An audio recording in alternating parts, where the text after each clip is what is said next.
السلام علیکم، پروگرام میں آپ کو خوش آمدید۔ میں ہوں مسعود رضا۔ مشرق وسطیٰ میں پاکستانی ہونے کے ناطے ہماری سب سے بڑی خواہش یہ ہے کہ ہماری سرکار کی، ہماری مسلح افواج کی جو لیڈرشپ ہے، اس کی جو کوششیں ہیں وہ رنگ لے کر آئیں اور اس خطے میں امن قائم ہو، اور امن کی امید بھی نظر آ رہی ہے۔ دونوں طرف سے بڑی جو ہے وہ اچھی خبریں آ رہی ہیں، چاہے وہ امریکہ ہو چاہے وہ ایران ہو، لیکن ساتھ ساتھ ایمبیگوٹیز بھی موجود ہیں۔ معاہدہ کس نوعیت کا ہوگا، کتنا عرصہ چلے گا؟ ڈونلڈ ٹرمپ ایک دن کہتے ہیں کہ معاہدہ ہونے جا رہا ہے، اور اسی کے بعد فوری طور پر وہ جہاں تمام لیڈر سے بات چیت کرتے ہیں اور اس کے لیے ٹویٹ کرتے ہیں، اس کے بعد ایک اور تصویر شائع کر دیتے ہیں جس میں ایران کے جہازوں پر حملہ ہو رہا ہوتا ہے اور اسپینش میں لکھا ہوتا ہے الوداع ایران۔ تو اس طرح کے وہاں سے بیان آتا ہے۔ جواب میں ایران کی طرف سے بھی جو ہے مختلف قسم کے بیانات آتے ہیں۔ اس وقت جو ایک انڈرسٹینڈنگ ڈیولپ ہو رہی ہے، جو سمجھا جا رہا ہے، وہ یہ کہ امریکہ اور ایران کے درمیان سب سے پہلے جو یہ سیز فائر ہے نہ صرف برقرار رہے گا بلکہ یہ آگے بڑھے گا 60 دن کے لیے۔ آبنائے ہرمز میں جہازوں کی آمد و رفت شروع ہو جائے گی، دونوں طرف سے کول ڈاؤن کیا جائے گا معاملات کو، اور پھر اس کے بعد 60 روز میں مذاکرات ہوں گے، اور نیوکلیر کا جو ایشو ہے وہ بھی زیر بحث بعد میں آئے گا۔ لیکن امریکی صدر یہ کہتے ہیں کہ ایک ایسا معاہدہ چاہیے جو JCPOA سے بہتر ہو، ون ون سچویشن سب کے لیے ہو، اور ایک عظیم معاہدہ ہو۔ تو وہ عظیم معاہدہ کیسے باہر نکل کر آئے گا، آج مہمانوں سے اس پر بات کریں گے۔ ہمیں معلوم ہے کہ یہ جو جنگ ہے اس میں امریکہ کے جو اہداف تھے، امریکہ انہیں کلی طور پر حاصل کرنے میں ناکام رہا ہے، سوائے اس کے کہ امریکہ نے ایران کے اندر تباہی کی ہے، ان کا جانی نقصان کیا ہے۔ 1 انچ زمین کا حصہ بھی وہ لے نہیں پایا، وہاں پہ رجیم چینج نہیں کر پایا ہے۔ ایران دفاعی پوزیشن میں رہا ہے، وہ اپنا دفاع کرنے میں کامیاب رہا ہے، لیکن اس کا بھی بڑا نقصان ہوا ہے۔ تو جنگ کسی کے حق میں تو نہیں ہے، لیکن امریکہ کا stack as a super power بہت زیادہ ہے۔ اس کا تاثر، اس کے بیسس تباہ ہوئے ہیں۔ اس خطے میں مزید اس کی ضرورت ہے یا نہیں ہے، یہ اب سوالات اٹھنے لگے ہیں۔ تو امریکہ کا اگر ہم کہیں کہ اسٹریٹجکلی اس کا نقصان بہت زیادہ ہوا ہے تو یہ غلط نہیں ہوگا۔ معاہدہ اس صورتحال میں کس طرح کا ہو سکتا ہے، اس پر بات کریں گے۔ بریگیڈیئر ریٹائرڈ اشفاق حسن صاحب ہمارے ساتھ موجود ہیں۔ سر بہت شکریہ آپ کا۔ محترم جناب اویس توحید صاحب، سر آپ کا بھی بہت بہت شکریہ۔ ہمارے ساتھ موجود ہیں محترم جناب عطا شاہد صاحب، سابق سفارتکار ہیں۔ عطا شاہد صاحب، آپ کو بھی بہت بہت شکریہ، آپ نے وقت دیا۔ سر اویس توحید صاحب، کس طرح کا معاہدہ ایک تو ہم تو یہ سمجھ رہے تھے کہ شاید عید سے پہلے ہی کوئی ڈیولپمنٹ ہو جائے گی، لیکن ابھی ایسا لگتا ہے کہ شاید کچھ وقت باقی ہے۔ تو کس طرح کا معاہدہ آپ توقع کر رہے ہیں کہ ہونے جا رہا ہے؟ دیکھیے، میں سمجھتا ہوں مسعود کہ جو بہت بڑا ایک مسئلہ تھا وہ تو حل ہو گیا ہے۔ ایک میمورنڈم آف انڈرسٹینڈنگ جو ہے وہ ایک ڈیولپ ہو گئی ہے، اور یہ جو اسٹکنگ پوائنٹس ہیں، نیوکلیر ایشو ہے، ہائی انرچ یورینیم بیرون ملک ایران نہیں بھیجنا چاہتا، دوسرا اسٹریٹ آف ہرمز پہ کتنا کنٹرول چاہتا ہے۔ ظاہری بات ہے کہ اسٹریٹ آف ہرمز پہ جو ہے ان کی ریگولیشن فل کنٹرول تو نہ ریجنل جو کنٹریز ہیں وہ مانیں گے، اور نہ چائنا جو 90% آئل امپورٹ کرتا ہے وہ مانے گا۔ تو آج جو فارن منسٹری کی پریس کانفرنس ہوئی اس کے اندر انہوں نے اس کو ٹوئسٹ دیا، اور بہت ہی اسمارٹلی ٹوئسٹ دیا۔ انہوں نے کہا کہ ٹول اور ٹیکس ہم کوئی نہیں کر رہے، چنگی کا جو سسٹم انہوں نے تھریٹ دیا تھا، اب ہم اس پہ انوائرمنٹل ٹیکس جو ہے وہ رائج کریں گے۔ اور یہ واضح ہے کہ انوائرمنٹل ٹیکس اس طرح کا EU جو کنٹریز ہیں اس کے اندر ہوتا ہے کہ ہر امپورٹ اور ہر ایکسپورٹ پہ انوائرمنٹل ٹیکس ہوتا ہے۔ تو انہوں نے آج ہلکا سا ٹوئسٹ دیا اور یہ بتایا اسٹریٹ آف ہرمز سے آج جو ہے 30-32 شپس بھی نکلے ہیں۔ تو مجھے لگتا ہے کہ ایک انڈرسٹینڈنگ ہو گئی۔ ہمارے field marshal general Asim Munir صاحب جب گئے تھے تو اہم شخصیات سے اور ایک اہم شخصیت سے ملاقات کی جو خبریں اطلاعات گردش میں تھی، اس سے پہلے ہمارے انٹیریئر منسٹر جو محسن نقوی صاحب ہیں، انہوں نے پورا ایک 3-4 روز کے اندر انہوں نے جو اسٹکنگ پوائنٹ تھے اس پہ بات چیت کی۔ اور اب یہ جو ایگریسو پوسچرنگ ہے، ڈیمانڈز ہے، میرے خیال میں اس طرف اتنا دھیان نہیں جانا چاہیے۔ جس وقت میں اور آپ بات کر رہے ہیں اس وقت قطر کے اندر ایک بہت ہی ہائی لیول ڈیلیگیشن ایران کا پہنچا ہے، ایرانی میڈیا کے مطابق اور الجزیرہ کے مطابق۔ اس کے اندر قالباف صاحب ہیں جو مجتبیٰ خامنہئی صاحب کے دست راست ہیں، دوسری جانب ان کے عباس عراقچی صاحب ہیں، اور جو سب سے امپورٹنٹ بات ہے کہ سینٹرل بینک کے گورنر موجود ہیں. تو جو فروزن ایسٹ تھے جب پابندیاں اقتصادی پابندیاں لگی تھی ایران پہ تو اس میں کوئی 6-7 بلین ڈالر وہ اگر مجھے صحیح یاد ہے تو وہ قطر کے بینکس میں بھی تھے. تو قطر کے اندر یہ بات چیت ہو رہی ہے, اس کا مطلب ہے کافی ڈسٹنس کور کر لیا ہے. تو ڈونلڈ ٹرمپ اور مارکو روبیو یا اور ان کے اسٹیٹمنٹس میں نہ جائیں, میں سمجھتا ہوں کہ دونوں ممالک نے بہت ڈسٹنس کور کیا ہے. پاکستان کا ایک اہم رول اور جو 4 بڑے ایشوز ہیں, ایک جو ابھی بھی اسٹیکنگ پوائنٹ جو ہیں وہ لبنان کا مسئلہ ہے کہ جو وہ کہتے ہیں کہ all fronts in the region including Lebanon, وہ یہ نہیں چاہتے ایران کہ جو اسرائیل ہے وہ ننگی جارحیت جاری رکھے اور ان کا جو الائے ہے یہ جس کو ویسٹرن کنٹریز کے اندر پراکسی کہا جاتا ہے حزب اللہ, وہ ان کو جو ہے وہ بے یار و مددگار چھوڑ دے. اور اسرائیل جو آلریڈی 10 کلومیٹر اندر آ چکا ہے لبنان کے اندر, تو ایک الائنمنٹ بھی نظر آ رہی ہے. جو لبنان کے صدر جو سابق آرمی چیف بھی ہیں ان کا بھی بیان ہے اور پرائم منسٹر کا بھی بیان ہے لبنان کے کہ جو ہے وہ وڈرال ہونا چاہیے, اس کے بعد بات ہوگی جو آئندہ واشنگٹن کے اندر بات چیت ہوگی. تو مجھے لگتا ہے کہ regional powers, world powers as we speak, ہمارے field marshal general Asim Munir صاحب, شہباز شریف صاحب چائنا کے اندر موجود ہیں. China is playing a big role and has to play a big role. تو مجھے لگتا ہے کہ ساری ایک الائنمنٹس ہو رہی ہیں اور وہ جو مین پوائنٹس ہیں اس پہ تقریباً ایگریمنٹ ہو گیا ہے. اور عید کے بعد ہم سمجھتے ہیں کہ شاید جو امید ہے کہ وہ ایک راؤنڈ آف ٹاکس ہو. تو مجھے لگتا ہے کہ بہت ہی پر امید پیغامات ہیں, اور چاہے وہ ایران کی جانب سے ہوں چاہے کہیں سے بھی. تو مجھے لگتا ہے کہ معاہدے کی طرف بڑھ رہے ہیں. فریم ورک آف جو انڈرسٹینڈنگ ہے وہ آلریڈی ڈیولپ ہو گیا ہے. تو 4-5 بڑے پوائنٹس, اس سے پہلے کہ آپ دوسرے مہمان کے پاس جائیں, نیوکلیر ایشو جس پہ ہائی انرچ یورینیم کا باہر جانا, وہ ایک اسٹیکنگ پوائنٹ ہے. دوسرا جو اسٹریٹ آف ہارمز ہے اس کا پورا کنٹرول وہ ظاہری بات نہیں ہوگا. تو مجھے لگتا ہے کہ تقریباً سارے پوائنٹس جو ہیں اس پہ ایک انڈرسٹینڈنگ ڈیولپ ہوئی ہے. روڈ میپ ایک سامنے ہے اور ایک ایگریمنٹ کا ہونا وہ ظاہری بات ہے کہ تھوڑا ڈسٹنس ابھی باقی ہے. اور اسرائیل ایز اے اسپوائلر ابھی موجود ہے. ڈونلڈ ٹرمپ نے ایک بہت بڑا ٹوئسٹ دیا ہے کہ انہوں نے جو اپنی کالز کی ہیں جس میں ٹرکی, پاکستان, قطر اور سعودی عرب اور ان سب کے لیڈران سے جو بات کی ہے, اور جو اطلاعات ہیں کہ ابراہم اکارڈز بھی اس میں بھی آپ آ جائیں اس فولڈ کے اندر, وہ ممکن نہیں ہوگا سعودی عرب کے لیے بھی اور پاکستان کے لیے بھی. تو انہوں نے ایک ٹوئسٹ دینے کی کوشش کی اور اپنا جو کھویا ہوا اسٹریٹجک انٹرسٹ ہے عرب ورلڈ کے اندر اس کو اپنے پہلے ٹینیور کے میں ابراہم اکارڈز اور اسرائیل کو اپیز کرنے کے لیے انہوں نے یہ ایک ٹوئسٹ کیا ہے جو مجھے لگتا ہے کہ وہ ایک مشکل مرحلہ ہے اور نہیں ہو سکتا. ٹھیک بہت ڈیٹیل سے آپ نے ساری سچویشن کو واضح کیا. عطا شاہد صاحب, ایم او یو سائن ہو جائے گا, ایگریمنٹ ہونے میں وقت ہے, نیوکلیر ہارمز اور ایکسس آف ریزسٹنس یہ تمام ایشوز بعد میں ڈسکس ہوں گے. سب سے پہلے چیزوں کو نارملائز کیا جائے, تجارت شروع ہو جائے. ہم سمجھتے ہیں کہ چلیں معاہدے کے بہت قریب بھی پہنچ جاتے ہیں کیونکہ ایم او یو تک تو بات آئی گئی ہے.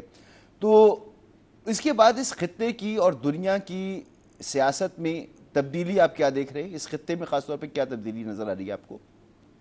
دیکھیں جی, آپ پورا جیسے آپ نے کہا کہ آپ کو پیس کی طرف ہم بڑھ رہے ہیں, لیکن 2 چیزیں جو ہے بڑی واضح ہے. ایک تو ایران جو ہے وہ اگر یہ معاہدہ ہو جاتا ہے اور اس پہ جو وہ کم ریسٹرکشن جو ہیں یورینیم پہ جو ہے, کچھ ریسٹرکشنز تو انہوں نے ایکسیپٹ کر لی ہیں جو میرے سورسز ہیں ان کے مطابق, لیکن ان تمام چیزوں کے باوجود جو میجر ایشوز ہے اس میں ابھی جو ہے وہ بیلسٹک میزائلز ہیں اور یہ تمام سیکیورٹی ایشوز ہیں. تو ایران ایک مجھے ریجنل پاور الانگ سائڈ اسرائیل امرج ہوتا ہوا نظر آ رہا ہے.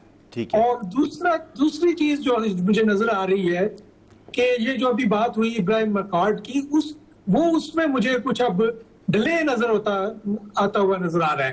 کہ اب پہلے تو ایکسپیکٹ، کیونکہ یہ جو کچھ ہوا ہے اس میں اب سعودی عربیہ کے لیے اور پاکستان کے لیے یہ بڑا مشکل ہوگا اس وقت خاص کر اس کو جوائن کرنا، اگرچہ کچھ اشارے ہیں کہ اب نہیں تو بعد میں بے شک اس میں کوئی کچھ عرصے بعد جب چیزیں جو ہے وہ سیٹل ڈاؤن ہو جائیں اور جب یہ جو 30 ڈیز یا 60 ڈیز کے بعد جو باقی چیزیں بھی اگر ایران کے ساتھ طے ہو جاتی ہیں تو وہ شاید پھر نارملائزیشن کی طرف بڑھے.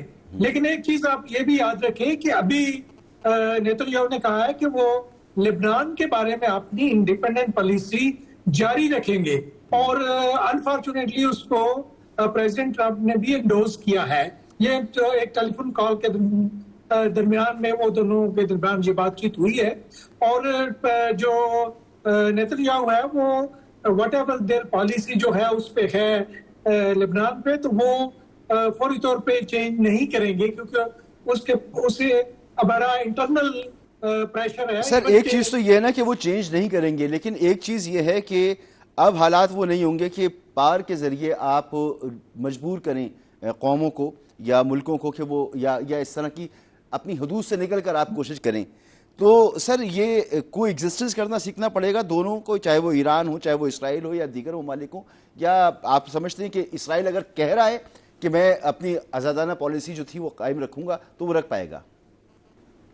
دیکھیں ابھی فی الحال چونکہ جو وہ ایران پہ تو شاید اٹیک نہیں کریں گے ابھی، لیکن یہ ضرور ہے کہ وہ لبنان پہ اپنے جو ان کے آبجیکٹیوز ہیں میکسیمم وہ حماس کو جو ہے جو وہ اس کو حماس نہیں اس کو جو ہے اپنا وہاں پہ جو حزب اللہ کو وہ جو ہے ویک کرنے کی کوشش آلریڈی ہے، اور وہ مزید اس کو ویک کرنے کی کوشش کریں گے، اور اپنے جو ان کے بارڈر ایریاز ہیں ان کو وہ اپنا پروٹیکٹ کرنے کی کہ وہاں پہ حزب اللہ جو ہے وہ اٹیک نہ کر سکے، یہ وہ ضرور کریں گے، اور یہ ان کے پاس کیپیبلٹی ہے. اور ان کو دیکھیں اب سیز فائر کے باوجود جو وہ کر رہے ہیں غزہ میں یا جو وہ کر رہے ہیں لبنان میں، تو ان کو کوئی روکنے والا آئی ڈونٹ تھنک کہ کوئی ایسی پاور ہے خطے میں جو ان کو روک سکے، ایکسپٹ اگر وہ پریشر بہت زیادہ پریشر امریکہ کی طرف سے ہو تو پھر ہی ہو سکتا ہے. ٹھیک ہے بریگیڈیئر صاحب، بریگیڈیئر ریٹائرڈ اشفاق حسن صاحب، سر اسپوائلر کی بات ذرا کر لیتے ہیں کہ اس وقت معاملات اچھے چل رہے ہیں، لیکن یہ خطرہ یہ موجود ہے کہ ڈونلڈ ٹرمپ کیونکہ ان کا جھکاؤ ہے، ابراہیم اکارڈ بھی وہ بیچ میں لے کر آ گئے ہیں کہ ترکی سے لے کے پاکستان جیسے ملک سب اگر اس کو سائن کر دیں تو اچھا ہوگا. کیا اس جنگ کے بعد، اس ایم او یو کے بعد یا اس معاہدے کے بعد جو ممکنہ طور پر ہو سکتا ہے، یہ اسرائیل اس قابل رہے گا کہ وہ جس طرح سے ڈکٹیٹ کرتا آیا ہے عرب ممالک کو اور جس طرح سے وہ جہاں چاہتا ہے وہ حملے کر دیتا ہے، 6 ملکوں پہ حملہ کر دیا اس نے پچھلے سال سے اب تک، تو یہ جاری رکھ سکے گا وہ؟ جی thank you very much for having me. بڑا اچھا سوال آپ نے کیا. دیکھیں کہ ابھی جو امریکہ اور ایران کے درمیان جو ایگریمنٹ کی ایک ہوا چل رہی ہے، نیگوشیشن جس بیس پہ ہو رہی ہیں، جو پاسچولیٹس ہیں نیگوشیشنز کے، اس کو اگر سامنے رکھا جائے تو بہت ساری اپریہینشنز ہیں اسرائیل کو کہ اگر یہ معاہدہ ہو جاتا ہے تو اسرائیل کے بقا کا کیا ہوگا، یا اسرائیل کی جو سیکیورٹی کیلکولس ہیں ان کا اوورال جو اگر آپ پیراڈائم میں دیکھیں تو اس کا فیوچر کیا ہوگا، اس کو سیکیورٹی اور سیکیورٹی کیسے ملے گی. یہی وجہ ہے کہ آپ نے دیکھا کہ آج کی جو پریزیڈنٹ ٹرمپ کی سٹیٹمنٹس ہیں یکدم کل سے بدلنا شروع ہوئیں، اور انہوں نے ایک جیو پولیٹیکل ٹرن لیا، اور اس کے بیچ میں اس معاہدے کے ساتھ ساتھ انہوں نے ابراہیم اکارڈ کو ساتھ لنک کر دیا، اور انہوں نے کہا کہ اس معاہدے کے ہونے کے ساتھ ہم چاہتے ہیں کہ ابراہیم اکارڈ جو ہے اس پہ بھی سگنیچرز ہوں، اور مسلم کنٹریز انہوں نے ان کے نام بھی لے لیے کہ وہ اس پہ دستخط کرنا شروع کریں. اور ابھی لیٹسٹ بیان میں سن کے آیا ہوں کہ ان کی ٹیم جو ہے اس پہ کام شروع کر چکی ہے، وہ سگنیچر کروانے کے لیے کام شروع کر چکے. تو اگر اسرائیل کو اپنی سیکیورٹی کی اپریہینشنز نہ ہوتی کہ اس ایکارڈ کے بعد اس کی سیکیورٹی چیلنجز بہت بڑھ جائیں گے جس کو وہ اکیلا نپٹنے کے لیے اس قابل نہیں ہوگا، تو وہ کبھی بھی پریزیڈنٹ ٹرمپ کو اتنا زیادہ پریشرائز نہ کرتا کہ وہ اس معاہدے کے ساتھ ساتھ پھر ہمیں سیکیورٹی گارنٹی دینے کے لیے مسلم ممالک کو کہیں کہ وہ ابراہیم اکارڈ میں شامل ہو جائیں اور اس پہ دستخط کریں. اگر وہ ہو جاتا ہے تو اسرائیل کے جو سیکیورٹی چیلنجز ہیں خطے میں، یا مسلم ممالک کی طرف سے اس کو درپیش ہیں وہ کسی حد تک ختم ہو جائیں گے، اور اسرائیل کی جو ایک آپ سمجھتے ہیں کہ ان کے پولیٹیکل ملٹی آبجیکٹیوز ہیں وہ بھی اچیو ہو جائیں گے. چھوٹے موٹے رپلنگ افیکٹ دائیں بائیں چلیں گے حزب اللہ کے یا حماس کے آگے پیچھے، ان کو وہ خود ڈیل کرنے کے قابل ہوگا. تو اسی وجہ سے آپ نے دیکھا کہ معاہدہ ہوتے ہوتے مارکو روبیو کی سٹیٹمنٹ تھی کہ ابھی ہوا 6 گھنٹے بعد ہوا یا ہم کل اناؤنس کر دیں گے، and same goes for president Trump. وہ بھی بالکل تیار تھے اس کو اڈاپٹ کرنے کے لیے، اور انہوں نے دوسرے ملک کو مبارکباد بھی دے دی. لیکن جب پریشر آیا اسرائیل کی طرف سے کہ ہمارا اس کے بعد کیا ہوگا، تو پھر ایک نئی ٹرم بیچ میں ڈال دی گئی کہ ابراہیم ایکارڈ کو اس کے ساتھ لنک کر دیا جائے. اور میں سمجھتا ہوں کہ یہ بہت بڑی نشانی ہے کہ پریزیڈنٹ ٹرمپ اور اسرائیل دونوں لبرٹی آف ایکشن کھو چکے ہیں. لبرٹی آف ایکشن جس کے ہاتھ میں پہلے تھا کہ وہ سب کو دبا لیتے تھے، جس پہ چاہے تھے اٹیک کر دیتے تھے، جس کو چاہتے تھے بم مارنا شروع کر دیتے، وہ لبرٹی آف ایکشن ان کے ہاتھ سے ختم کر دیا ایران نے. اور ایران نے جو چیلنج کیا ان دونوں طاقتوں کو، اور اس کے بعد سوفن اپ کرنے کے بعد جو ان کا آن سلاٹ تھا اس کو سسٹین کیا، اس کے بعد ان ڈائریکٹ اسٹریٹجی کے تھرو ان کو جو چیلنجز کھڑے کیے انہوں نے اکنامک ڈیگریڈیشن کی کر کے ان کی، تو وہ بہت بڑے چیلنجز ہیں جس کی وجہ سے پریزیڈنٹ ٹرمپ کی لبرٹی آف ایکشن بالکل ختم ہوگی. وہ اس موڈ میں یا پوزیشن میں نہیں ہے کہ انفورس کر سکیں کچھ ایران کے اوپر یا خطے کے اوپر. آپ دیکھیں کہ کانفلکٹ جو ہوتا ہے اس کو ختم کرنے کے لیے 2 طریقے ہوتے ہیں. ایک کانفلکٹ ریزولوشن ہوتا ہے اور ایک کانفلکٹ مینجمنٹ ہوتا ہے. کانفلکٹ ریزولوشن وہ ہے کہ آپ کے پاس طاقت ہے، آپ کے پاس پتے ہیں، بائی فورس آپ دوسرے کو فورس کر کے اپنے کانفلکٹ کو ریزالو کروا لیتے ہیں اپنی شرائط کے اوپر. جنگ اسی طرح شروع کی تھی پریزیڈنٹ ٹرمپ نے جب انہوں نے کہا تھا انکنڈیشنل سرنڈر، اور ایران نے وہ جو ان کا پالیسی تھی یا لبرٹی آف ایکشن تھا کہ کانفلکٹ ریزولوشن والا، اس کو انہوں نے سٹرائک ڈاؤن کیا. اور اس کے بعد جو کانفلکٹ ریزولوشن کی ٹرم تھی انہوں نے اس کو سسٹین کر جب ان پہ آن سلاٹ کیا، تو وہ کانفلکٹ مینجمنٹ والا جو ان کے حصے میں آتا تھا اس کو اپ گریڈ کر کے کانفلکٹ ریزولوشن کی پوزیشن میں ابھی ایران آیا، وہ اپنی شرائط منوا رہا ہے. اور پریزیڈنٹ ٹرمپ کے پاس ابھی وہ فورس نہیں ہے، وہ صرف کانفلکٹ کو ابھی مینج کر رہے ہیں. اگر مینج کرتے ہیں تو اسرائیل کی سیکیورٹی خطرے میں پڑتی ہے، اور مینج کرتے ہیں تو اندر سے ایک پیغام نہیں دے سکتے کہ میں وکٹری شیلڈ لے کے آیا ہوں، یا میرے پاس ایک شیلڈ ہے، یا میرے پاس میں جنگ جیت کے آیا ہوں، یا نیگوشیشن پہ بھی ہم نے دبا کے ایران کو رکھا. تو یہ بہت سارے چیلنجز ان کے لیے بھی ہیں، اسرائیل کے لیے بھی ہیں، اور ایران بہت کمفرٹیبل پوزیشن میں ہے. جنگ کے دوران بھی انہوں نے جب سسٹین کیا، کاؤنٹر آفینسو لانچ کیا اکنامک ڈیگریڈیشن کا، اور ابھی اپر ٹیبل پہ اپر ہینڈ پہ بیٹھ کے کانفلکٹ ریزالو کرنے کی پوزیشن میں اپنی ٹرمز کے اوپر. ٹھیک. تو اویس صاحب، جیسے ابھی بریگیڈیئر صاحب نے کہا کہ اب امریکہ اس پوزیشن میں نہیں ہے کہ وہ بائی فورس ممالک کو مجبور کر سکے، تو ایک بریک کے بعد مجھے بتائیے گا کہ اس پوری جنگ میں اصل لوزر تو ہمیں اسرائیل نظر آ رہا ہے. جس دن یہ حملہ ہونا تھا اس دن نیتن یاہو سچویشن روم میں موجود تھے، لیکن جب یہ فیصلہ ڈونلڈ ٹرمپ کر رہے تھے کہ اب جنگ ہم نے روکنی ہے اور صرف بات چیت سے معاملہ آگے بڑھانا ہے، اس دن نیتن یاہو ان کے ساتھ موجود نہیں تھے وہاں پر. تو اس کو بھی بڑا محسوس کیا گیا. تو ذرا ایک بریک کے بعد اس پر بات کرتے ہیں کہ اصل لوزر کون ہے.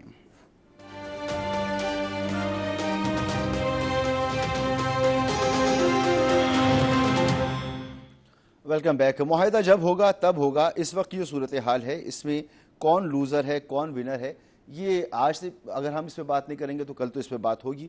تو آج اسی طرح کوشش کرتے ہیں کہ اویس صاحب، بہت سے لوگوں کو میں نے کہتے سنا، وہ ایشینز بھی ہیں، امریکنز ہیں، یورپینز ہیں، وہ کہتے ہیں کہ جو ڈاکومنٹ سائن ہوگا وہ ڈاکومنٹ آف سرنڈر ہوگا، معاہدہ نہیں ہوگا. آپ کیا کہتے ہیں؟ دیکھیے، ظاہری بات ہے کہ یہ وار آف نیسیسٹی نہیں تھا، یہ وار آف چوائس تھا. اور جو سارے باکسز ٹک کرتے ہیں، چیک کرتے ہیں آپ، تو جتنے بھی رانگ کے نشان لگانے ہیں وہ ڈونلڈ ٹرمپ نے اور امریکہ نے وہ ساری مووز کی ہیں. پہلے at the behest of Israel when they went into war، سمجھتے تھے کہ 2-4 روز میں ہو جائے گا، وہ ایسا نہیں ہوا. آپ نے بھی اپنے ابتدائی میں کہا رجیم چینج نہیں ہوئی، لوگ انہیں اپرائزنگ نہیں کھڑے ہوئے، لوگ جن کے تحفظات بھی تھے اسلامک ریپبلک کے ساتھ، سسٹم کے ساتھ، وہ بھی they rallied around the flag, they rallied around the country, the nation got united. تو وہ سارے تو عزائم ان کو نہیں ان کے عزائم پورے ہو سکے. لیکن جو اس وقت ہے کہ جب ایگریمنٹ ہوئے گا اور فریم ورک آف انڈرسٹینڈنگ ہوگا تو ہم دونوں طرف دیکھ رہے ہیں کہ نوشن آف وکٹری دونوں طرف لے کے جائیں گے. ایران کا بھی بہت نقصان ہوا ہے, 200 کے قریب ان کے ہاسپٹلز نشانہ بنے ہیں, یونیورسٹیز, 600 اسکولز, کالجز, ان کے انڈسٹریل کمپلیکسز, جتنی ننگی جارحیت کی ہے اسرائیل اور امریکہ نے, اور ان کا جو انفراسٹرکچر ہے وہ بہت ہے. لیکن ایران نے وہ جو تھریش ہولڈ ہے پین کا وہ بہت ہے, اور پین انہوں نے پھر انفلیکٹ بھی کیا پوری دنیا میں اسٹریٹ آف ہارمز کو کنٹرول کر کے, اور ریجنل کنٹریز کو یو ایس کے بیسز کو نشانہ بنا کے. تو مجھے لگتا ہے کہ ایک نئی ریکیلیبریشن ہوگی, ری الائنمنٹ ہوگی جب یہ وار اینڈ ہو رہی ہے, اب کانفلکٹ اینڈ ہو رہا ہے. نیتن یاہو جو ہیں وہ لوزر بھی ہیں, لیکن ان کا پرپیچول وہ کانفلکٹ چاہتے ہیں مڈل ایسٹ میں. اسی وجہ سے لیبنان کے اندر انہوں نے 10 کلومیٹر اپنا سیکیورٹی زون کے نام پر وہ آگے آئے ہیں 1980 کی دہائی کی طرح, اور اس سے پہلے بھی وہ کوششیں کر چکے ہیں. تو ایک چوتھائی پاپولیشن لبنان کی وہ جو ہے وہ ڈسپلیس ہوئی ہے اس وقت, اندازہ لگائیے آپ. تو مجھے لگتا ہے کہ اس وقت امریکہ جو ہے, جو ڈونلڈ ٹرمپ ابھی سینہ ٹھوک کے کہہ رہے ہیں کہ وہ اوباما ایڈمنسٹریشن سے زیادہ اچھی ڈیل کریں گے, تو اس وجہ سے کریں گے کہ یہ خود انہوں نے اپنے پہلے ٹینور میں جے سی پی او اے کی ڈیل کو, نیوکلیر ڈیل کو ٹرمینیٹ کیا تھا, اور وہ یہ چاہتے ہیں کہ جو اس کے اندر ڈیوریشن لکھا تھا کہ اس وقت تک نیوکلیر ویپنز کا حصول نہیں ہوگا ایران کا, تو وہ اس سے زیادہ ٹینیور چاہتے ہیں, اور وہ پھر کہیں گے کہ میں نے بہت اچھی ڈیل کی. مڈ ٹرم پولز ہیں نومبر کے اندر امریکہ کے اندر, ان کی مقبولیت, ان کی سیاسی ساکھ داؤ پر ہے. دوسری طرف جو نیتن یاہو ہیں ان کی بھی اکتوبر کے اندر میرے خیال میں پولز ہیں, اور وہ ان کی کنوکشن ہوئی تھی پہلے, تو کرپشن کے ایک سنگین الزام ہیں. تو وہ پرپیچول وار چاہتے ہیں نیتن یاہو. ڈونلڈ ٹرمپ اپنے کھوئی ہوئی عرب ورلڈ کے اندر جو ساکھ ہے, جو ان کی سیکیورٹی امبریلا کے اندر فریکچرنگ ہوئی ہے, اس کے بریجز مینڈ کرنا چاہتے ہیں, اور وہ چائنا کے انفلوئنس کو, بڑھتے ہوئے چائنا کے انفلوئنس کو کسی نہ کسی وہ ڈیمیج کنٹرول پہ اس وقت ہے ڈونلڈ ٹرمپ. اور ڈونلڈ ٹرمپ لوزر نہیں ہے. ڈونلڈ ٹرمپ, جی مجھے مختصراً بتائیں پھر میں آگے بڑھتا ہوں, کہ کیا ففتھ فلیٹ کی موجودگی اور یہ بیسز جو تھے, امریکن پریزنس جو تھی, یہ ویسے ہی رہے گی یا اس میں کوئی تبدیلی آئے گی؟ نہیں, ویسے ہی رہیں گے, لیکن اس کے ساتھ ساتھ ایک آلٹرنیٹ, مجھے لگتا ہے کہ آلٹرنیٹ جو سیکیورٹی پیراڈائم ہے اس کا ریویژن ہوگا, اور جو گلف اسٹیٹس ہیں وہ آلریڈی ایک ڈیفنس پیکٹس کی طرف جائیں گی دوسرے ملکوں سے, بالخصوص پاکستان کے ساتھ بھی. پاکستان کا ایک بہت بڑھتا ہوا سرسوخ ہے, ایک ونڈو آف اپرچونٹی پاکستان کو ملی ہے جس طرح اس نے رول پلے کیا ہے. ایک لوزر جی سی سی کے اندر ہوگا, وہ ہے متحدہ عرب امارات کا, یو اے ای کا. انفارچونیٹلی جو انہوں نے اپنا کورس بدلا ہے اسرائیل اور امریکہ اور انڈیا کے ساتھ, ایک نیکسس بنایا ہے انہوں نے, اور ایک اسٹریٹجک وہ کہتے ہیں کہ ان کا ٹائز ہوگی, جس طرح اوپیک پلس سے نکلنا اور پھر ٹائمنگ کو چوز کرنا. تو وہ سعودی عرب کی جو سپرمیسی ہے اس کو بھی چیلنج کرتے ہوئے نظر آ رہے ہیں. ایران کے خلاف فیوچر کے اندر وہ اسپوائلر کا کردار بھی ادا کریں گے. اسرائیل کو انہوں نے ایک طرح سے سیکنڈ ہوم پریزنٹ کر رہے ہیں جو اس وقت اسٹریٹجک ٹائز کی ہے. تو وہ ایک جی سی سی کے اندر کافی فلیش پوائنٹ کے طور پہ میرے خیال میں ریجن کے اندر رول پلے کر سکتے ہیں اسپوائلر کا, اور دوسری طرف اسرائیل ہے مڈل ایسٹ کے اندر. لیکن اپارٹ فرام دیٹ سارے ایک ریکیلیبریشن ہوگی, اور خود ایران اور ٹرمپ دونوں اپنی اپنی کانسٹیٹوئنسیز میں نوشن آف وکٹری لے کے جائیں گے. لیکن ایک بہت بڑا ریلیف, ایک بہت بڑا بریک تھرو کی طرف جا رہے ہیں اس وقت, جو ڈپلومیٹک ایفرٹس کہ ایسے ہی ہو باس, لیڈ بائی پاکستان. جیسے آپ کہہ رہے ہیں اسی طرح سے ہو کہ معاہدہ ہو جائے. تو عطا شاہد صاحب, یہ جیسے میں نے کہا کہ اگر ایران کو اور اسرائیل کو کو ایگزسٹ کرنا ہوگا, اسی طرح یو اے ای کو بھی سمجھنا ہوگا کہ جی سی سی اور پھر پاکستان اور دیگر قوتوں کے ساتھ اس کو رہنا ہے, اسی خطے میں رہنا ہے, تو اسے بھی کو ایگزسٹنس کی پالیسی اختیار کرنی ہوگی. ایک تو یہ, دوسرا یہ کہ یہ جو جنگ ہے اس میں نیتن یاہو کو آپ کہاں دیکھ رہے ہیں, اس کا جو کردار تھا وہ کتنا کمزور ہوا ہے؟ دیکھیں پہلے جو بات میں اس سے ایگری کرتا ہوں کہ دیکھیں جو اپنا یو اے کا انفارچونیٹلی آئی ڈونٹ نو کہ ان کے پالیسی میکرز یا جو ڈپلومیٹس ہیں وہ کیا سوچ رہے تھے یا ان کا کیا فیوچر پلاننگ ہے کہ وہ ایک جو بڑے او آئی سی کے ایکٹیو ممبر تھے اور گلف کونسل کے بھی بڑے ایکٹیو ممبر تھے وہ انہوں نے چوز کیا کہ ایک ایسی قوت کے ساتھ جس کی لیجیٹمیسی جو ہے وہ کبھی بھی جو ہے وہ تسلیم نہیں کی گئی، نہ مسلم دنیا میں اور نہ ہی یورپین دنیا میں بھی وہ کوئی بہت زیادہ پاپولر جو ہے وہ کنٹری نہیں ہے. بٹ یہ ان کا جو ڈیسیژن ہے بالکل میں آپ سے ایگری کرتا ہوں کہ یہ ایک رانگ ڈائریکشنز میں ہے اور بڑا ویک جو شو کرتا ہے ان کی قیادت کی یہ جو ڈیسیژن تھا. لیکن جو کچھ بھی وہ کریں فائنلی انہیں یہ سوچنا پڑے گا کہ جو گلف کنٹریز ہیں اور جو باقی مسلم کنٹریز ہیں اسپیشلی پاکستان جن کے ساتھ ان کے درینہ تعلقات تھے وہ ان کو دوبارہ سے بحال کرنے پڑیں گے. اور ایسی خبریں بھی آ رہی ہیں کہ وہ دوبارہ یہ کوششیں انہوں نے کچھ شروع بھی کر دی ہیں. چینج نظر آ رہا ہے ان میں، آپ درست کہہ رہی ہیں. جی. اور دوسری بات جو آپ نیتن یاہو تو دیکھیں اب اسرائیل جو ہے اس میں ایک آپ پوچھ رہے تھے کہ لوزر کے کون. انفارچونیٹلی ہمارا اس وقت توجہ ہونی چاہیے تھی کہ غزہ پیس پلان پہ، بورڈ آف پیس پہ اور غزہ پہ کوئی بہتری ہوتی اور کوئی 2 اسٹیٹ سلوشن کے بارے میں بات ہوتی. لیکن وہ ساری کی ساری بات جو ہے جو ایران کو انہوں نے نقصان پہنچایا ہے یہ اسرائیل نے اور امریکہ نے مل کر، اس وجہ سے اب دیکھیں ایران جو ہے وہ اس کو بھی انفارچونیٹلی ریسٹرکٹ کر دیا ہے کہ وہ اپنی جو حماس کو یا جو حزب اللہ کو یا سیریا میں جو وہ اپنا ان کا ایک انفلوئنس تھا جس کی وجہ سے اسرائیل پہ پریشر رہتا تھا، وہ پریشر سے اسرائیل جو ہے وہ کچھ نہ کچھ اس سے آزاد ہو جائے گا. یہ ایک بڑا ایک جو ہے نا مسلم امہ کے لیے بڑا ایک نیگیٹو پوائنٹ ہے. نیتن یاہو کا اپنا جو ہے وہ آبجیکٹو تو یہی ہے کہ یہ ان کی پالیسی جو ہے وہ ایکسپینشنسٹ ہے اور اس پالیسی کے لیے انہیں وار میں اور اپنا ایک اینیمی جو ہے مستقل رکھنا پڑے گا. تو وہ تو رکھیں گے وہ اور اس کی طرف وہ گامزن رہیں گے جیسے ابھی انہوں نے لبنان کو ٹارگٹ کیا ہوا اور اس کے بعد کے بارے میں ترکیہ کے بارے میں بات کر رہے ہیں تو وہ تو کرتے رہیں گے. اور اس کو روکنا جو ہے فی الحال جو ہے وہ مجھے فوری طور پہ نظر نہیں آ رہا. ہاں البتہ جب یہ ساری چیزیں طے ہو جاتی ہیں اس کے بعد جو نئی شکل ابھرے گی اس کے بعد دیکھا جائے گا. ہم اسی شکل کوشش کر رہے ہیں کہ جب یہ تمام چیزیں ہو جائیں گی تو اس کے بعد جو شکل ابھرے گی تو اس میں کیا یہ طاقت کی پالیسی اسی طرح سے برقرار رہ پائے گی یا نہیں. ایک بریک کے بعد واپس آتے ہیں.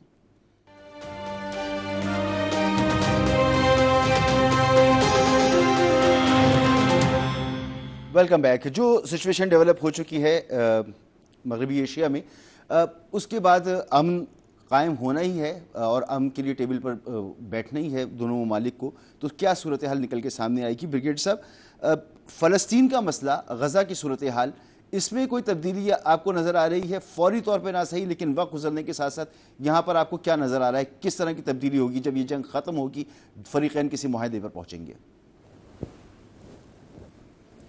جی بالکل آپ نے ٹھیک کہا کہ دیکھیں جو فیوچر شیپ نظر آ رہی ہے اس جنگ کے بعد، اور پہلے تو آپ دیکھیں کہ اس جنگ نے بہت سے جو کنونشنل الائنسز تھے اس کو بریک کیا اور اس جنگ کے بعد بھی بہت کچھ ری سیٹ ہونے جا رہا ہے. اور ایک تو یہ ہے کہ لازم بات ہے جو میں نے پہلے کہا کہ اسرائیل کو بڑے سیکیورٹی کنسرنز ہیں کہ اگر یہ ایگریمنٹ ہو جاتا ہے اسی فارم میں جو ایک فارم ڈسکس ہو رہی ہے چل رہی ہے تو اس پہ بڑے سیکیورٹی چیلنجز ہوں گے اسرائیل کو. اس کو کم کرنے کے لیے، سبسٹائز کرنے کے لیے اور اس کو کنٹرول کرنے کے لیے ابراہیم اکارڈ کا شوشہ بھی چھوڑا گیا ہے کہ اس کو اس کے ساتھ لنک کر دیا جائے تاکہ مسلم کنٹریز اس پہ سائن کریں. اور ایران کا بھی ذکر کیا پریزیڈنٹ ٹرمپ میں. اگر وہ ہو جاتا ہے تو future conflict between Islamic countries in the region and the Israel will be diminished, وہ ختم ہو جائے گا. لیکن آبویسلی جو مسلم کنٹریز ہیں اگر ابراہیم اکارڈ کے اوپر جاتی ہیں تو اس میں سب سے بڑا کویشچن یہی ہے کہ ابراہیم اکارڈ پہ سائننگ سعودی عرب سے لے کے پاکستان بڑا کلیئر سٹانس ہے، اور میں آپ کو بڑے وثوق سے کہتا ہوں کہ پاکستان کا آج بھی پریزیڈنٹ ٹرمپ کی اسٹیٹمنٹ آنے کے بعد ایبسولوٹلی بڑا کلیئر سٹانس ہے کہ جب تک 2 اسٹیٹ پالیسی کی امپلیمنٹیشن کا روڈ میپ نہیں دیا جاتا، اس پہ کام نہیں ہوتا، ابراہیم اکارڈ پہ سائن نہیں ہوں گے۔ تو دیر فور اگر فیوچر میں پیس اینڈ پراسپیرٹی پریزیڈنٹ ٹرمپ بھی چاہتے ہیں ریجن میں، اسرائیل بھی چاہتا ہے کہ پیس پراسپیرٹی ہو، وہ بھی اس کے سیکیورٹی کنسرن جو ہیں وہ بھی ڈائی ڈاؤن ہو، تو پھر غزہ کا مسئلہ بھی حل ہونا ہوگا، اور فلسطین کا 2 اسٹیٹ سچویشن جو ہے اس کے اوپر بھی روڈ میپ نکل کے ایگزیکیوشن کو کوئی لائحہ دینا پڑے گا۔ اس کے بغیر نہ تو خطے میں امن ہو سکتا ہے۔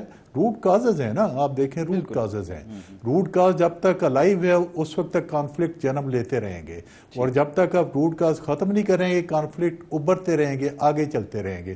اور اس سے بہت لیسن لرن کیے ہیں مسلم کنٹریز نے بھی، اور خاص طور پہ گلف کنٹریز کی میں بات کروں گا کہ بڑے انہوں نے جو ایک ہی باسکٹ میں سارے اپنے ایگز رکھے ہوئے تھے اس کو بھی ریکنسائل کریں گے کہ کیا یونائٹڈ اسٹیٹ امریکہ ان کو وہ ریکوزٹ سیکیورٹی دینے میں کامیاب ہوا جس کے لیے وہ پے بھی کر رہے ہیں اور جس کے ان کے ساتھ پرومسز بھی کیے ہوئے تھے۔ اسی لیسن کو لرن کرتے ہوئے میں نے کہا کافی ریسیٹ ہوگا، اور ابھی کافی بات چیت چل رہی ہے کہ جو خطے کے ملک ہیں سعودی عربیہ، قطر، پاکستان اور باقی عرب کنٹریز مل کے پلس ترکیہ اور میں بھی ایران ایک نئے سیکیورٹی سٹرکچر کے بیچ میں آئیں، جیسا کہ ان کے سامنے اسی طرح کے چیلنج ایک نیا security alliance Israel, you a E, India, Cyprus اور اس کے بعد گریس اور صومالی لینڈ بنا کے کھڑا کر دیا گیا۔ صحیح، بالکل یہی روٹ کاز ہے۔ ایک بریک لیتے ہیں، بریک کے بعد واپس آتے ہیں۔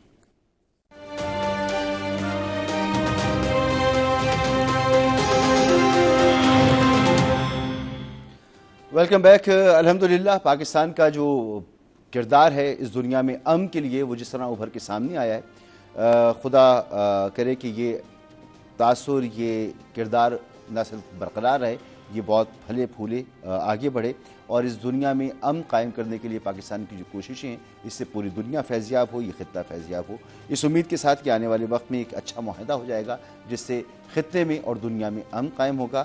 بہت بہت شکریہ بریگیڈیئر ریٹائرڈ اشفاق حسن صاحب، جناب اویس توحید صاحب، جناب عطا شاہد صاحب، اور ہمیں دیجیے کل تک کے لیے اجازت۔ اللہ حافظ۔